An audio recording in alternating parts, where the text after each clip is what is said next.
raw versus cooked foods. People wanted to know whether or not, for instance, eating a raw apple versus, I don't know, does anyone cook apples? I guess you could, people used to bake, there were baked apples was a dessert when I was a kid. It was kind of the letdown dessert. Sorry, Mom. That was kind of like not awesome unless it had a scoop of ice cream in it. And even pie. Then, maybe not awesome. But anyway, raw versus cooked. Obviously, if you burn a piece of meat to the point where it's pure charcoal, that's too much. And if you eat, there is a small movement surrounding eating raw meats. That's not something I particularly enjoy.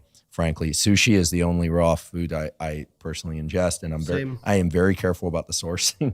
Frankly, reputable places. Is there anything real about this in terms of being able to extract the amino acids, vitamins, and minerals from the food, raw versus cooked? It just looks cool for Instagram. So when you cook foods, they actually tend to become, in terms of protein-containing foods, they tend to become more digestible, not less. Eggs are this way, meats are this way. People say, well, when you heat protein, you denature it. And I think they hear that word denature and they think destroy. And that is not what denature means. So proteins fold up into 3D dimensional structures, you know this of course, based on their amino acid sequence and their specific energies of those amino acids. When you heat protein or add acid, it starts to unfold that protein structure.